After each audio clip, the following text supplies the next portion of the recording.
Hey everybody, once again, this is Nightwatch N8. It's been too long. It's been too long. It's been 2 whole days since I returned to the scene of the crime. Well, 1.5, I guess, if you include the time that I went just down to Drake to do a little filming of Palisade. Still on fire, by the way, Palisade Mountain. And so I just checked the InstaWeb. That's one of the resources, by the way, guys. I was planning on doing a I got the new Incident Command Central headquarters now in a shed on the property, all set up. And so I was planning on doing, and I still will here shortly. If it looks like this is not a racial comment, but it looks like if I'm a little slant eye right now, it's because I am incredibly tired. And I swear the smoke in the air this past week is just like, it saps you of your energy. It's probably related to the fact that you got such low oxygen levels in the air. And it's almost like, kind of feels like you're slowly being poisoned with carbon dioxide, right? So it's no fun. We've been sleeping out in the truck camper as well, with all the kitties crammed in there. And I swear the kitties are just in love. It's like the first time, like, falling over us with puppy love. Is that a thing if you're a cat? I don't know, maybe not. But yeah, they're just like cute little cuddly kittens again, because it's funny how you put them in just as a psychological experiment here. Just to go over that real quick. I don't know why, but you put the animals in a new, strange environment, and they get a little more, even cats, right? As independent as cats are. Dogs are one thing, right? But as independent as cats are, they just start getting a little clingy, and they're all friends now. They're not fighting, not having their little cat fights. Yeah, but we're basically, to use a little distasteful slang, we're living in a cat house right now on the property back here in the retreat. And what was I saying? So that's a huge contributor to my lack of sleep, and the smoke in the air is burning my eyes. So that's why I'm a little slant eye, if you're curious. But pretty sure I don't have any Asian in my genes, but if I did, I'd be okay with that, right, guys? I know I just look like a white guy, but we're all a smorgasbord, aren't we, when it comes to our family trees? How did I get off on that topic? But yeah, so I'm planning on doing a sit down in the new studio, basically is what it is, and cover some of these details, because I know a lot of people out there aren't getting much information at all from the fake local news, wannabe journalists, that forgot how to do their jobs or don't care to anymore. And so their definition of covering a local news story as big as this one is just to stand from a safe distance, in the foothills in Loveland, overlooking the distant haze over the mountains, and parroting everything that the local officials tell them, which is very, very limited, from the sounds of it. So I'm not a member, but a family member is of the local Storm Mountain Facebook, and that's really where I've been getting most of my information, trying to coordinate with other locals. They've already had a few, they call them a posse. I don't know if I like that word, but more like a little caravan, let's say. Happy, hippie caravan. Smiley, happy people all holding hands all the way up the mountain. They hiked up in there, right, defying the mandatory lockdown orders. But and so I missed the first caravan, and then there was a second one today, and they're not very good. They're probably out of cell phone range is what it is. And I checked with our neighbor, actually, the wife of our neighbor. I checked with the wife of our neighbor, who is a firefighter, and yeah, I'm a little brain fogged too, with everything else comes with the territory. But and she said that yes, first of all, everybody wondering, our house is still there. Praise God. When I say that, I'm sincere, heartfelt emotions and prayers sent out to those who have lost their houses, because I've seen several now. They even showed one that was just down from us, actually. The common denominator is all those houses that were burned, from what I can tell so far, were right up in the trees, the tree line, and deeper into the woods. And so I kind of predicted that, I love being in the woods. You know, I've lived up there in the woods. Actually, we rented a place surrounded by beautiful pine trees and a nice view of the mountains and everything, Storm Mountain, and private long driveway. That's the ideal in my opinion. But what comes with that is the risk of forest fire, and there's not a whole lot you can do when that forest fire is raging like it was in that that second part of the evacuation, my evacuation day, when the flames were cresting over Palisade Mountain. When the fire is blazing that hot, that intense, you can't, just boots on the ground cannot battle those fires. And so unfortunately, long story short, there's got to be more than what's been reported, but there's been reported, last I checked, like 24 structures, not necessarily homes, but there's definitely a few homes, because like I said, I think it was either 7 or 9 News actually did a flyover today. It's the 2nd, by the way. I'm not sure when you'll be seeing this. It's taken me a really long time to get videos out, and it's frustrating because I'm used to higher speed internet, but up here in the back of in the sticks, it's literally taken me like 6 hours today to upload a video. So that's setting me back a little bit, but hopefully you'll appreciate my in-depth journalism, coverage, reporting, opinion, all that wrapped up in this epic Nightwatch production here, along with awesome music, right guys? I had one person sorry to tag the phone. I had one person who criticized the music in my drone videos. It's like, it's either that or you just sit there listening to silence, because there's no and you wouldn't want to hear a mic on the drone anyway, because it'd just be like right in your ear, right? Like high pitched, like a weed whacker or a swarm of bees or something. So yeah, I'd have to fill up the space with something, and then it just happened to be original music, guys. I mean, who else can claim that, right? I put a lot into my show. I try to make it show what I put into my show. But it's actually raining right now. Praise God. And it's mild too. That's the plus. Like, I've been hearing these different authorities, these different experts on wildfires, trying to do my research, not look like a complete buffoon. But I'm just stopping here. This is what the road looks like up here in their treats.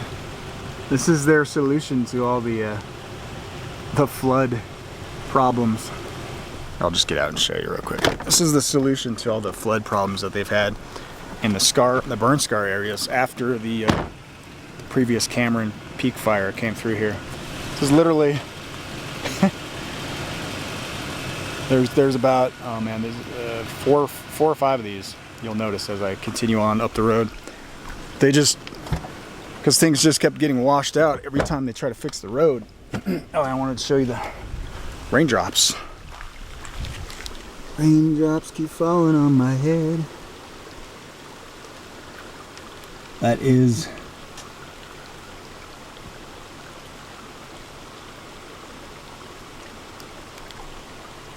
I think my wife called it something like grace drops or something like that today.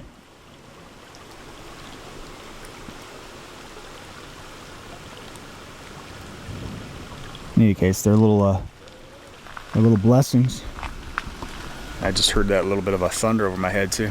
But so from what I heard by these experts in wildfire and all that, as I am not an expert, but I've just been through quite a few now, so I've learned, I've picked up little things here and there, just like street smarts. That's what you're here to watch me for, right guys? I'm not wearing a suit and tie, I'm not getting paid millions like Kyle Clark or something like that. Someday I'll be a newsboy automaton. Here's another one. Right there's another little crossing. Woo. Little water crossing. I know my camera is slow. One of these days I'm gonna get an upgraded camera, guys. Donations are welcome, by the way. Buy me a coffee. But no, I'm not gonna beg for money either. Here's another one right here. One of the experts, just gonna keep talking while I show you this, was saying about how it sounds like a good idea. It sounds like wonderful thing to get rain during a wildfire.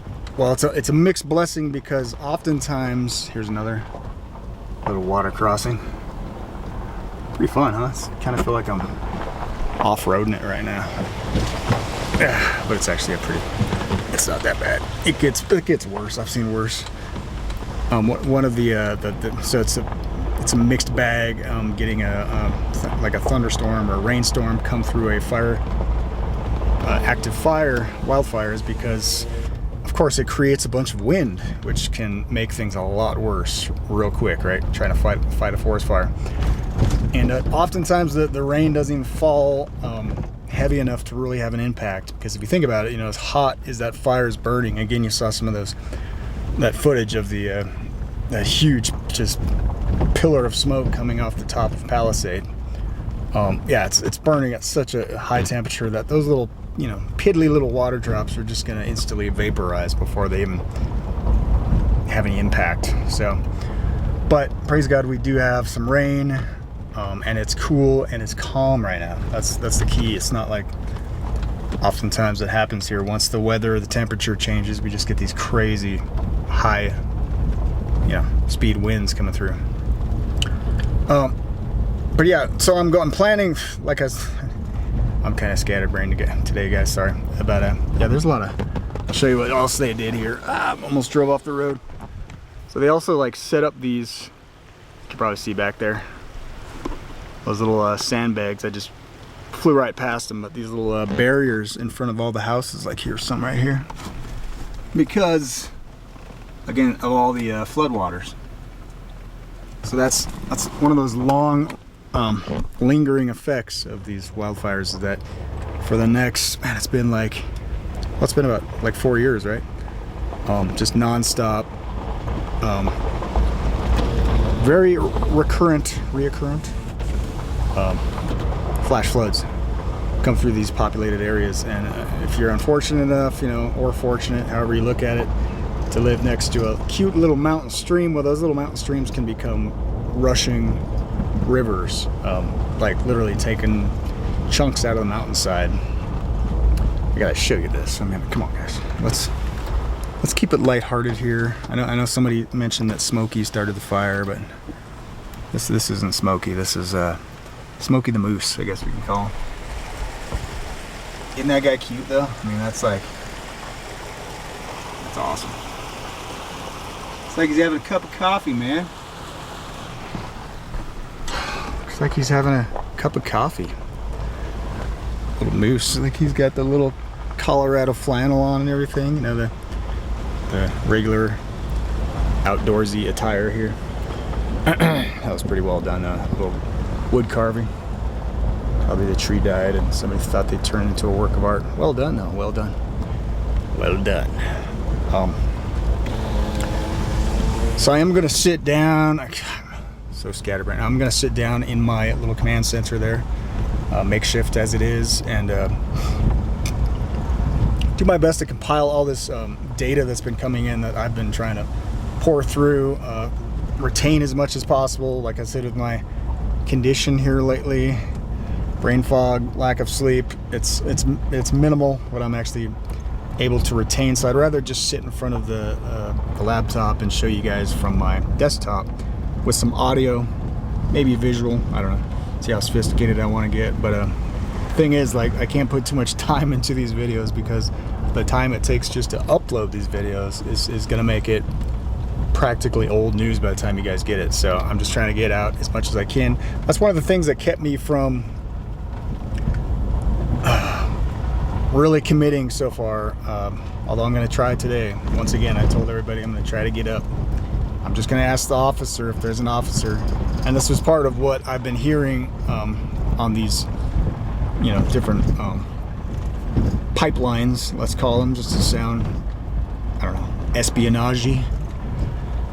I've been hearing that more than once. Several people have tried to break through or just fly past these roadblocks, and they've been chased after and caught. And so I'm like, yeah, I don't know if I'm that diehard to try that just yet, unless they really start pissing me off, I guess. But then have to look into. I'm going to ask the police officer who's ever blocking the main entrance there today.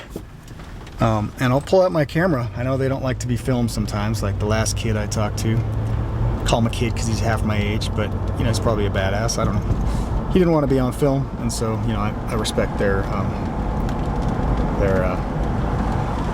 wishes. When it comes to right to privacy, that's an important thing for me too. But if they're going to sit here and continue to deny my ability to access, our own property, our own belongings, our own livestock, I just want to get them on camera telling me that I don't, according to this guy, get his badge number, whatever I have to do, that I don't have the right to go up to my own property. Because I think a lot of it is just, again, the intimidation tactics. And again, praise God for the rain. You can hear that right now.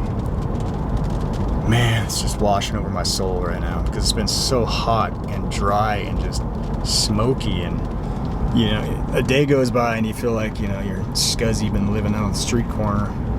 And I've had that feeling. Don't get me wrong. Like I have, I've been on plenty of camping trips, evacuations where I didn't have access to a shower and it got pretty rank. But I'm going to ask this officer who's ever in charge of this roadblock, which there will certainly be one, according to all the reports on these different sources, like the Facebook groups, and there's also a local Storm Mountain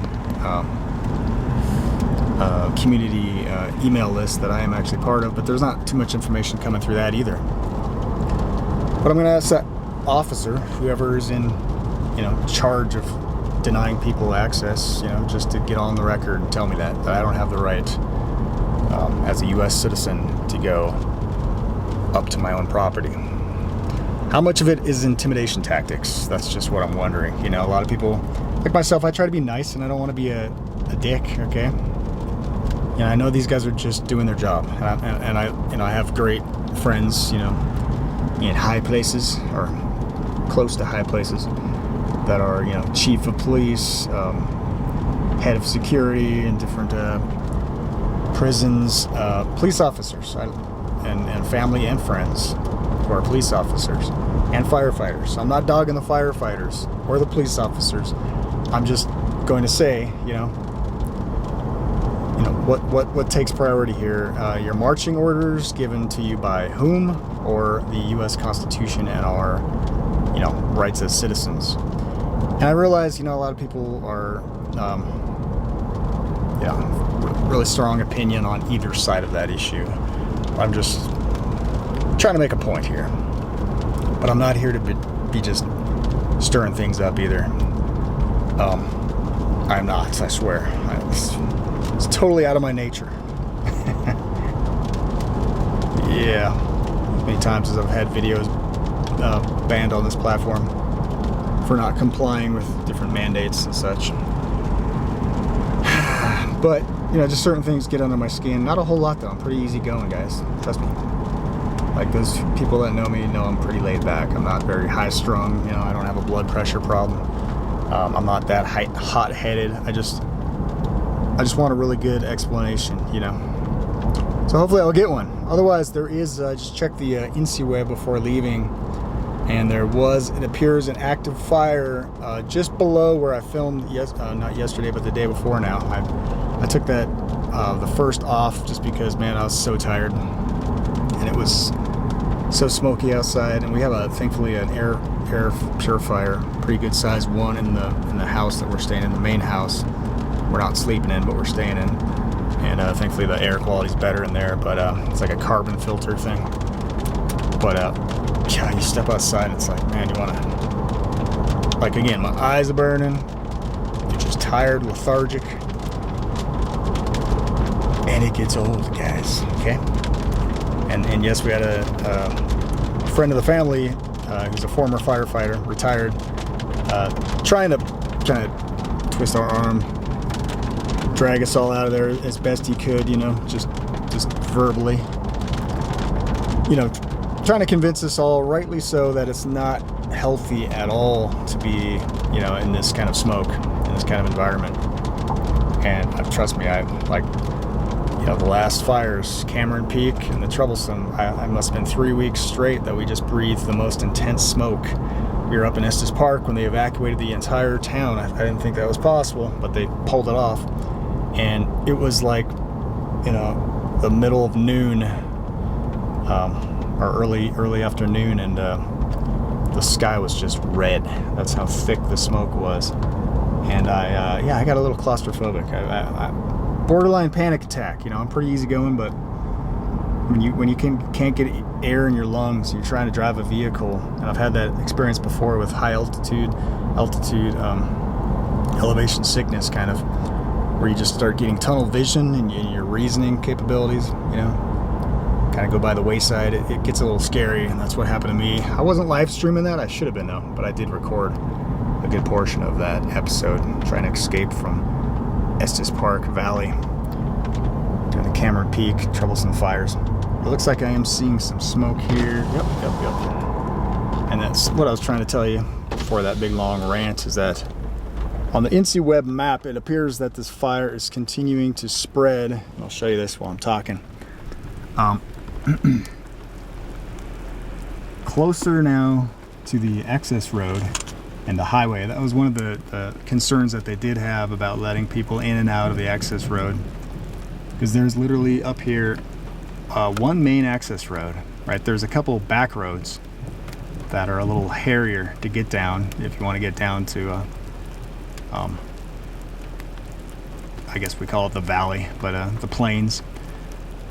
But yeah, there's literally one official Forest Service road back into this community, and that's kind of where this fire is headed right now.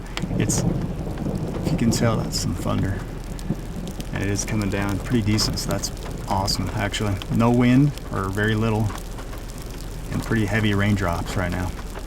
The big picture is going to be over here in Division Alpha, here on the southwest corner. We still have active flaming front there. The fire's burning down here close to the river, close to the road down there on the 34, and it's flanking to the west and trying to run up the hill. And that's going to continue until the crews get that circled and extinguished. So that's a huge blessing, guys. It looks like a helicopter up there. You see that? I need to get my bigger lens out, but yep, looks like one of those, he's doing all kinds of maneuvering. Yeah, with little water-carrying, water spout choppers. I forgot now, it's been too long, I forgot what they are, what kind of helicopter and everything, but maybe I'll stick that in somewhere later, maybe on my little sit-down discussion. Sound more professional, like I know what I'm talking about. That is really good right there. In fact, I'm seeing some flames. So yeah, we're now on this side of the palisade. Before, last time I was here, I got the flames coming off the tip of that peak there. And yeah, now it's moved around Palisade, the tip of Palisade. I'm gonna drive up a little bit and see if I can get any closer. Actually, guys, let's see what happens. I don't know. Otherwise, I'll just back up here and do a little telephoto lens action and see if we can capture some flames and whatnot. And that helicopter would be kind of cool to capture too. Yeah, he's got a little bucket, actually, this guy. He's got a little bucket under him, a little water bucket. So there are, and there were some reports and thanks put out there for the air crews, because they were actually slurrying up there. I didn't know they could do that because of the watershed. But, because yeah, we have a little pond up there, and it drains down to the valley below down there. And I didn't know they could actually slurry up there, but I guess they can, because they've been doing that in some of the areas and dropping water. And as a direct result of that, according to some of the locals up there, they have saved some homes. So, if I sounded a little skeptical last time, forgive me, but it was a couple of nights of just pure silence when the fires were died down, and I didn't hear any kind of air travel whatsoever. And God, the smell of that rain it's been too long, trust me, before I smelled that smell of that rain. And it's coming down nice and heavy. That's awesome. That is perfect right now, I think, in my opinion. My professional assessment, right, guys? I never claimed to be a professional, never claimed to be a genius. Most of the feedback on that video that actually, for once, YouTube gave me the, in my mind anyway, the rightful viewership, right? Unique views on a video. Just pretty much blew up. I think it was like 26,000 last I checked. Most of the comments were actually positive, and I was like, wow, that's great. That's really encouraging. Thanks to everybody. I know I tried to reply to as many as I could. But yeah, so many positive comments. So many people echoed that same sentiment that, where's the local news doing their job? They did a flyover, I think it was today, and they showed some of the structures, and that's what I was going to get to too, that one of these people on the Storm Mountain Facebook actually found out from that news coverage that their house has been completely destroyed, leveled, nothing but ashes. It had a tin roof, and there's not much of the tin roof even. It's all wrinkled up. That's about the only thing left. But that's how they figured out that their home was gone, was this little flyover on the local news. And apparently there was look at this guy. Look at this guy. Oh yeah, he just dropped some water. That was cool. Yeah, I gotta bust out my telephoto lens right now. Look at it, another one's coming. Another one's coming.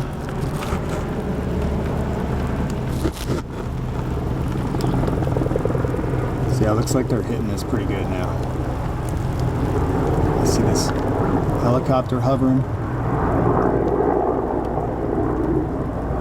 These two small planes. He just dropped some more water. Here comes a helicopter, probably gonna do the same.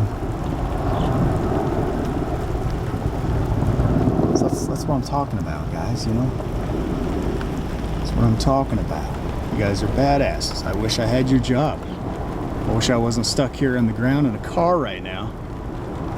Blocked access to my own home. I wish I could fly that thing. That would be awesome, dude. I mean, imagine being one of those helicopter pilots flying through the mountains, dropping water on massive fires. Like, these guys are awesome. I'm not dogging the guys doing the job. I'm just questioning the guys who are giving them their orders. I'm questioning orders. That's what I'm here for, guys. Think outside the box. Think outside the voting booth, right? So I'm going to question this guy up here, these police officers, and it does look like they have a pretty good roadblock, so we'll see if they want to talk, chit chat. Let's see. Skirt.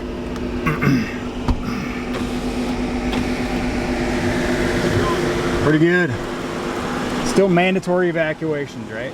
Yes. Still mandatory, not letting anybody up at all. All right. No. Is that like an order or something? Like, I mean, because I've heard from different firefighters, like when we got evacuated originally, like 2 days ago, he's like, all you gotta do is flash them your badge, the address of your home, and they technically can't keep you away from your home. Is that not the law, or is like, I just want to know what, like, kind of, because I've heard different type of people trying to get up here and yeah. So the instruction that we've been given is that this area is a hard no, but if you have like any questions on like the policy, laws, anything related, I would probably encourage you to contact like the authorities that are in the I don't know how soon they get incident control post. Yeah. It's just like we don't want to give you like any information that maybe like goes against what they're saying or something like that. So just to direct I'm not trying to to the be right. Dick, but I got we got livestock up there. I got the property, and it's like cut off electricity now. We got all these things that are gonna spoil now. I know, man. Like even like like for I said, medications. we're not against you. Like no, you're not. I know, man. Like I know you have animals. There's been a lot of people that have called us, and a lot of people that have stopped by. I heard a couple people try to just break through. What happened there? Were you guys there for that? They just tried to. Yeah, down 34. Yeah, there's been a lot of people. Which is a good question. How'd you get here? I'm up in Glenhaven. Pardon? Oh, okay. He's up in Glenhaven. My parent-in-law's place up in Glenhaven. Yeah, I'm not that good at. look at the bright side. It's drizzling a little bit. No, that's what I was just saying. It's a blessing, man. Hopefully it holds steady. And there's no wind. That's amazing. Like the change in temperature without the wind. And we got And they're a lot. they're hammering this. We got a lot of resources up there working. A lot of volunteers. A lot of. So well, that's what a bunch of people. I'm on the Facebook Storm Mountain group, and a lot of people are like, it sounds like you're understaffed up there, so a lot of people are wanting to go up there gung ho and help fight and defend the homes themselves. Right. And I'm not necessarily into that. It'd be nice to be able to access my property. We got like chickens, and I don't know how long they're going to be able to go without like food and water, and like they're not letting anybody in temporary, just in and out before it gets dark. That's the instruction we've been given. Yes. Yeah. What happens if anybody doesn't follow it? I'm just wondering. What happens if somebody doesn't follow it? It depends, right? It depends on the circumstances. Right. Because like obviously, right, we have a lot of resources going up and down the mountain. Yeah. No, you don't want to block anything. So if you find yourself in a position where like you're like hindering or interfering with their operations, you see what I mean? Yeah.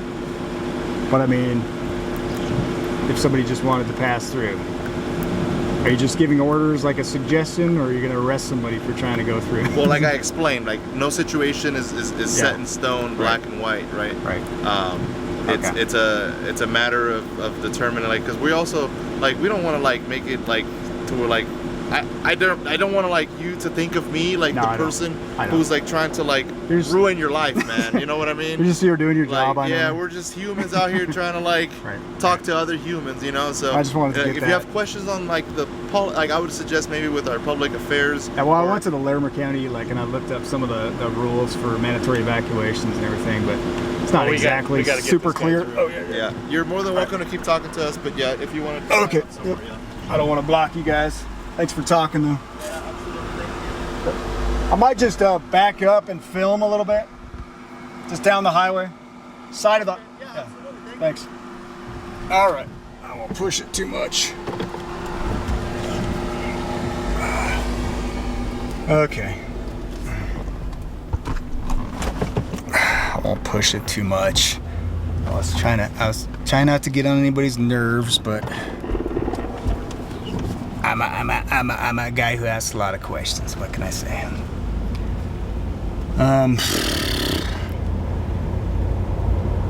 I don't know. From the sounds of what he said there, and they're kind of, I don't know. I try to read body language. I think if you really wanted to push your luck, assert your constitutional rights, your authority, whatever kind of angle you want to take, your God-given rights. I'm assuming that you could probably just say, all right, appreciate the suggestion, and just drive on past. But, don't take my word for it on that. I don't want to get anybody in trouble. I'm not here to get anybody in trouble. And I don't even want to get myself in trouble right now. But that's the impression I got. They can't really give me a law. Hopefully I was clear enough. Yeah, hopefully I was clear enough when I was trying to get that out of him, that I want to know the law, right? Like, if there is a law that denies me access to my home, my belongings, I'd like to hear it. And these aren't law professors that I'm talking to either. I realize that, but they should be able to tell me, right? So I decided to do a little digging on my own. Like they say, idleness is the devil's workshop. I believe that's how the original saying goes. I think it's in the Bible somewhere. So yeah, I went to the larimer.gov website, and just within my little research here, little research project, the only thing I could find linked to validate the mandatory evacuations was a legal opinion, a letter that was written by said former Attorney General Ken Salazar way back in June 27th, 2002. So I don't know, maybe some of you can find some more concrete examples of who initially came up with these marching orders that everybody just seems to faithfully follow. this is what I found. See what you think. So Kenneth Lee Salazar. American lawyer, of course, right? Politician and diplomat. Who is the current United States ambassador to Mexico. He previously served as the 50th United States Secretary of the Interior in the administration of Barack Obama. Member of the Democratic Party, he was the United States Senator from Colorado from 2005 to 2009. He and Mel Martinez were the first quote-unquote Hispanic U.S. Senators since 1977. So this is the document that I had linked from the Larimer.gov website. June 27, 2002, Attorney General Salazar. Citizens must comply with evacuation orders or face criminal charges.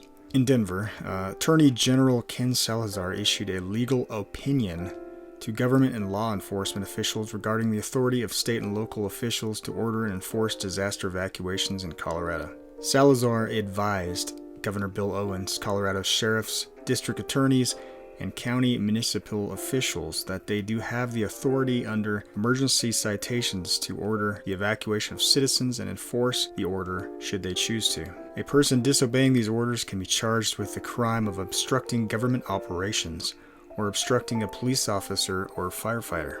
The crimes are punishable with jail up to 1 year and fines up to $1,000. The authority to enforce these laws is found in Colorado statutes, and that's key, I'll come back to that later, and the power of the government to protect the safety and welfare of the community in disaster emergency circumstances. So from what I gathered there, he's arguing or he's appealing to the government's ability to, protect and keep people safe. Assuming you don't encumber any government rescue operations of other individuals, you'd have to look at human beings as livestock in order to not give them their own free will choice whether or not they want to be saved, right? I mean, that's just where my mind goes.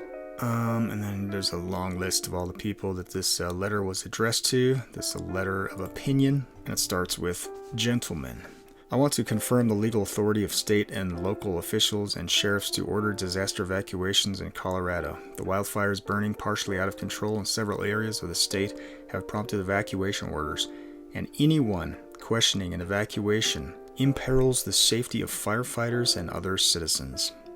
So just to question an evacuation order imperils firefighters and other citizens, according to Ken Salazar here. I guess I'm a danger to public safety already. Orders to evacuate areas in danger from wildfires are lawful and criminally enforceable in Colorado. For the safety of everyone, citizens and visitors to the state are obligated to evacuate when required. The government's ability to require evacuations in the face of wildfires and other grave perils is rooted in the most fundamental reason for the existence of government. Here he's appealing to that long-honored tradition, right, of our like back in the fairy tale days, like when we all believed that government actually had our best interest in mind. Yeah, the myth of government. Protection of the safety of the public. Yes, so that's what the government was designed for. And again, you're assuming that by not following these evacuation orders, you are somehow endangering the safety of the public. Just by questioning, according to that previous sentence. And then he quotes the Colorado Constitution, I guess, here. Constitution of Colorado presupposes the power of government to protect people as an inherent attribute of sovereignty. Varied actions taken by state and local governments in Colorado to fight ongoing wildfires are examples of government protecting our communities from natural and man-made threats. And so this previous paragraph, he just voices all the benefits of evacuations, not getting in the way, traffic jams, people in hysteria, trying to flee at the last moment from approaching danger, and of course clearing the way for firefighter personnel. So, and then he grounds the legal basis for government to control individual behavior in this way cannot seriously be questioned in this emergency circumstance. Government acts to protect the safety and welfare of the community through the exercise of its police powers, in quotations. And he reiterates of the governor on chapter 118, Sesh Laws, 1935, blah, blah, blah, blah. Police power, quote, is not subject to definite limitations, but is co-extensive with the necessities of the case and the safeguards of public interest. So basically, just when it says police power, just put in there police state. It embraces regulations designed to promote public convenience or the general prosperity or welfare, as well as those specifically intended to promote the public safety or public health, right? We saw how lovingly the government acted under COVID when people didn't want to follow certain mandates.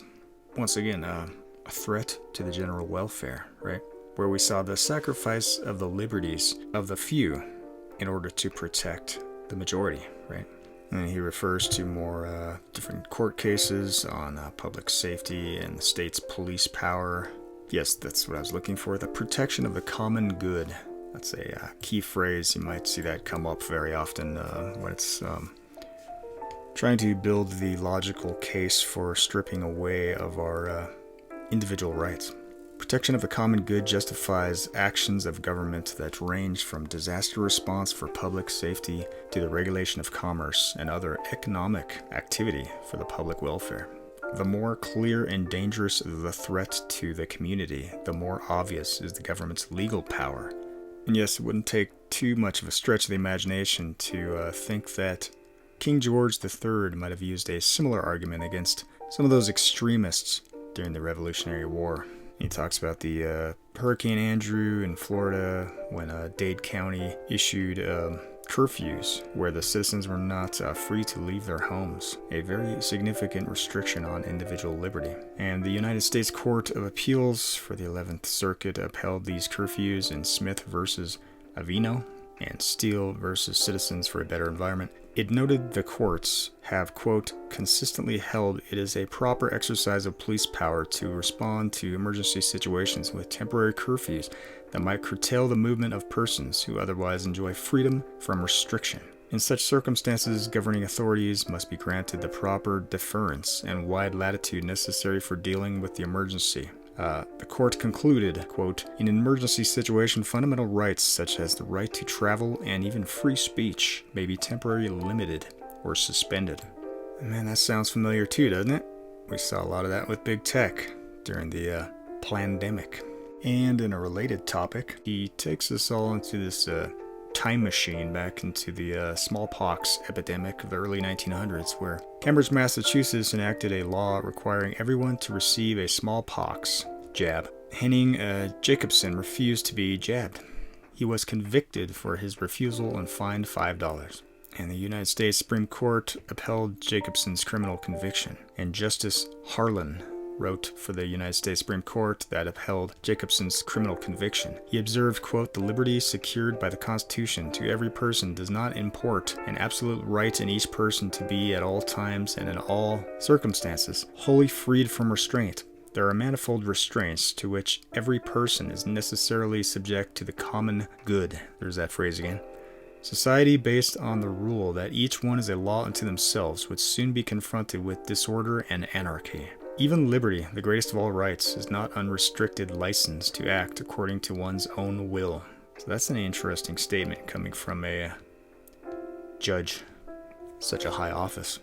And this other one I'm just going to skim over real quick here, of a man who went to court, Mr. Miller, for evacuation orders of a subdivision that was being threatened by lethal gas from a coal mine. And he says the district court rejected Miller's argument that the county improperly interfered with his liberty to live in the subdivision and cited the police powers, again, the police powers of the county granted by the state civil defense statute. It affirmed the government's powers, quote, clearly include the power to order an evacuation of an area within the county stricken by a disaster of natural causes, such as seepage of lethal gases. So then he goes on to build the case that the government needs to act quickly and decisively, and in the case of an approaching wildfire, of pressing and substantial danger that empowers government to act with particular speed and certainty to protect, quote-unquote, public good, once again. So again, the argument is, the logical fallacy in my mind is that public good includes the ability of government to suspend your individual rights. That's just my professional opinion on this matter, but I am not a lawyer, right? I'm just a freedom-loving American. That's my qualification. I'll just skip on down here. When the governor responds to a wildfire or other natural disaster by declaring a disaster emergency in an executive order or proclamation, he triggers his powers under the statute. So again, this is why we don't want continual state of emergency, because that means that all of our rights go away, whether we like it or not. Doesn't mean we can't fight it, but I'm just saying. And I thought this part was good. This is why we need constitutional sheriffs, and this is one of the few offices where your vote should still count, at least in theory, right? Colorado sheriffs occupy a unique position with regard to evacuation orders. They are elected constitutional officers. They exercise powers described in the Constitution and in statute, but they also possess residential common law powers. There's all the citations. McMillan versus Monroe County, 1941. Sheriff represents the sovereignty of the state in his or her county. The sheriffs also exercise those powers necessarily implied by the existence of their office.